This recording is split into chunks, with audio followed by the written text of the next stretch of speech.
News 8 at 6 starts now. He made us better presidents, just as he made the Senate better, just as he made this country better. The country remembering an American hero for his service as a sailor and a senator. Good evening. I'm David Williams. Tributes poured in this morning during Senator John McCain's memorial service at the National Cathedral. A senator known for working in a bipartisan manner, remembered in a bipartisan affair. Our Washington correspondent Morgan Wright shares how Senator McCain was honored. Here at the Capitol, Senator McCain departed America's seat of government one final time. McCain's final journey started in the Capitol Rotunda with a stop at the Vietnam Veterans Memorial, where Cindy McCain laid a wreath and where those without an invitation to the cathedral mourned the senator's passing. I had to come up and say goodbye to an old friend. Senator John McCain's political allies and opponents gathered in Washington to pay their final respects to the American hero. Hundreds stood in silence as Senator McCain's flag-draped casket was carried into the National Cathedral. We come to celebrate an extraordinary man. Former presidents Barack Obama and George W. Bush eulogized the senator, the two men who kept McCain from becoming president himself. After all, what better way to get a last laugh than to make George and I say nice things about him to a national audience? And we will remember him as he was, unwavering, undimmed, unequal. The mourners attended by invitation only. They ranged from 3 past presidents to comedians and congressional colleagues to family and staff. President Trump was pointedly not invited, but first daughter and advisor Ivanka Trump and husband Jared Kushner were at the service. Daughter Meghan McCain. He was a great warrior. He was a great American.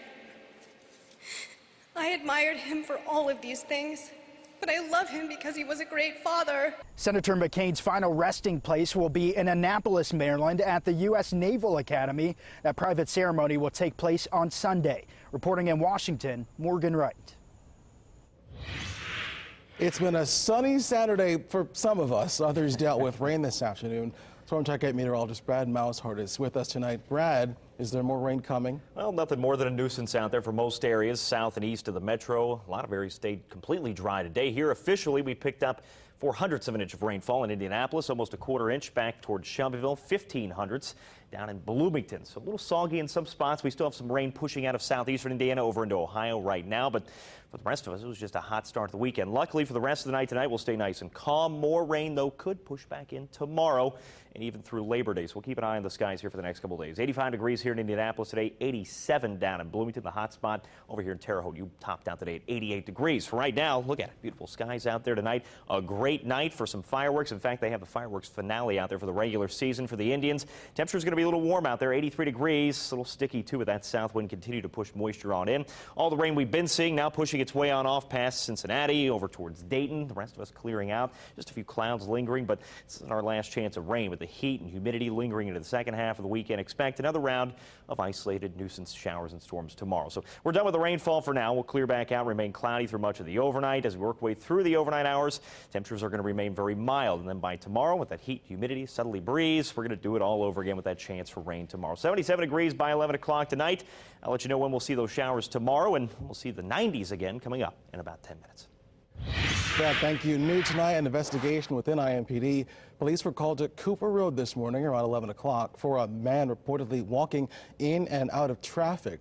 IMPD tells us officers tried to talk with the man who suddenly got combative. When he was in custody, he began having breathing problems. Medics were called, but he died shortly after. IMPD is looking into what happened while an internal administrative review of the incident goes on.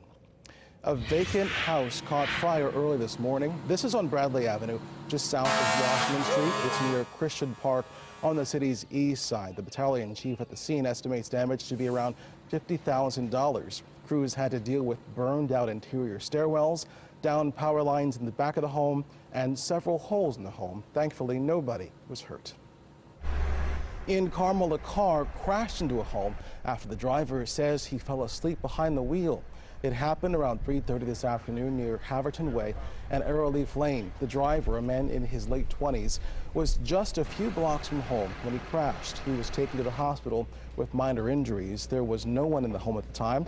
Carmel fire officials don't believe the man was speeding, but urge you to take precautions if you'll be driving a long distance during the Labor Day weekend. A crash in northern Indiana killed 4 people. It happened on Gary and the Indiana Toll Road around 1:40 this morning. State police say a Toyota SUV was driving the wrong way without headlights on. The SUV hit head-on with a Jeep. The driver, his wife, who was in the front seat, and their 14-year-old son died at the scene.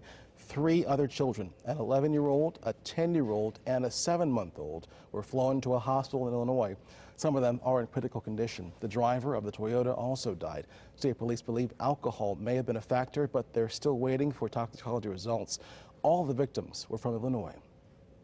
A community coming together, hoping to improve relationships between police and people. The Church of Glory on Forest Manor Avenue near 34th Street and North Sherman held its 5th annual Victory Over Violence Community Day. There was all sorts of fun for people of all ages, including free haircuts, giveaways, and the best part, a bounce house. The pastor of the church says the event is to try and bring the community together. We're trying to bring the hope into this community. It's not a lost cause. We believe that God's going to give us the strength and resources to spread the word out that there's good and bad on both sides, officers and the community, so we're trying to bring the good today. The police chief, Brian Roach, and the North District commander stopped by the fun, too. Coming up, 2 Americans stabbed while visiting the Netherlands. What police believe is behind the attack. Next.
You're watching Wish TV, your local news source, with Julie and Grace, meteorologist Brad Moushart, and sports with Megan McEwen.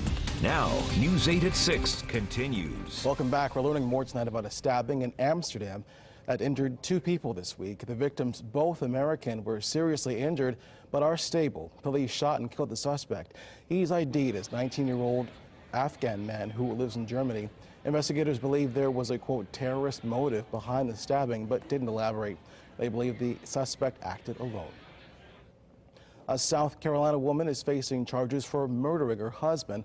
Authorities say Lena Clayton confessed to putting eye drops into her husband's water for several days. Her husband was found dead in July in their home. It's not clear what her motive may have been. She's charged with murder and malicious tampering with a drug product or food. There's a new tropical storm in the Atlantic Ocean tonight. Florence formed this morning just west of the Cabo Verde Islands. The National Hurricane Center says it could strengthen a little more. It's still too early to tell if Florence will impact the U.S. Otherwise here, at least for the meantime, temperatures are warming up as rain starts to move back out. I'll let you know when the 90s return. I'll let you know we'll see another good chance for some showers and storms. It's all a part of your full forecast, and it's coming up on the other side of the break.